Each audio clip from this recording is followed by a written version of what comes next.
Shalom, selamat pagi saudara-saudari yang diberkati Tuhan. Tema kita pada pagi hari ini, cara Tuhan menjawab doa. Terambil dari Lukas pasal 1 ayat 8 sampai dengan ayat 14 yang berbunyi demikian. Pada suatu kali, waktu tiba giliran rombongannya, Zakaria melakukan tugas keimaman di hadapan Tuhan. Sebab ketika diundi, sebagaimana lazimnya untuk menentukan imam yang bertugas, dialah yang ditunjuk untuk masuk ke dalam bait suci dan membakar ukupan di situ. Sementara itu seluruh umat berkumpul di luar dan sembahyang. Waktu itu adalah waktu pembakaran ukupan. Maka tampaklah kepada Zakaria seorang malaikat Tuhan berdiri di sebelah kanan mezbah pembakaran ukupan. Melihat hal itu, ia terkejut dan menjadi takut. Tetapi malaikat itu berkata kepadanya, "Jangan takut, hai Zakaria, sebab doamu telah dikabulkan, dan Elisabet, istrimu akan melahirkan seorang anak laki-laki bagimu, dan haruslah engkau menamai dia Yohanes. Engkau akan bersukacita dan bergembira, bahkan banyak orang akan bersukacita atas kelahirannya itu." Setiap kita pasti selalu berdoa kepada Tuhan, menyampaikan segala keluh kesah kita, berharap Tuhan akan menjawabnya sesuai doa kita tersebut. Dan kemungkinan ada banyak di antara kita yang kecewa karena doanya yang tidak kunjung dijawab. Ingat saudara-saudari, kita berdoa supaya terjadi apa yang Tuhan kehendaki dalam hidup kita, bukan supaya Tuhan menjawab semua yang kita mau. Nah, jika kita berdoa supaya doa kita dijawab Tuhan, maka kita salah. Karena kita berdoa supaya kehendak Tuhan jadi dalam hidup. Ada satu contoh bagi kita di dalam Alkitab, yaitu Zakaria.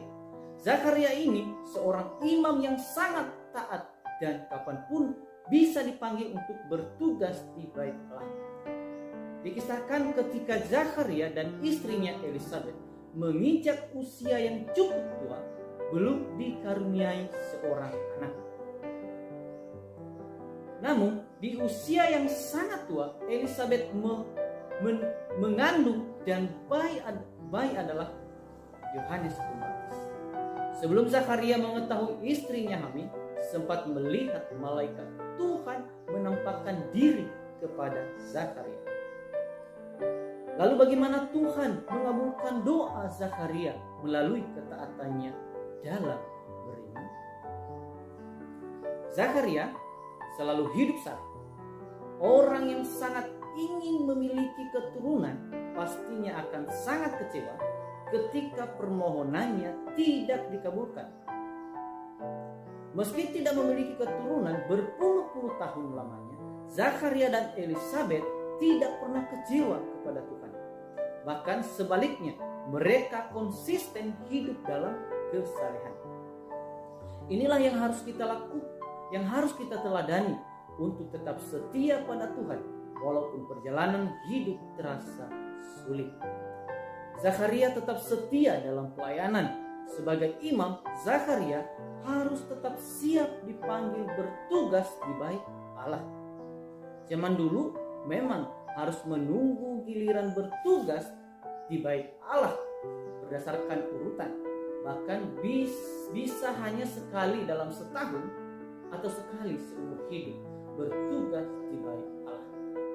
Menunggu giliran yang lama membutuhkan kesetiaan dan iman dalam pelayanan.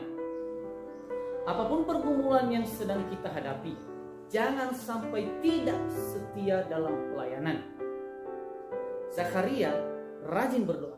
Walaupun puluhan tahun Zakaria berdoa tidak diberi keturunan, Zakaria tetap tekun berdoa, memintanya kepada Tuhan. Saat Zakaria sedang bertugas dalam bait Allah, malaikat menghampirinya. Malaikat membawa kabar bahagia kepada Zakaria bahwa istrinya akan mengandung seorang anak Selain itu, malaikat memberitahukan supaya anak tersebut diberi nama Yohanes. Yohanes yang kemudian menjadi perintis jalan bagi Yesus dan juga membaptis Yesus di sungai Yordan. Jadi, saudara-saudari yang diberkati Tuhan, tetaplah berdoa dan tetap tekun dan setia berdoa.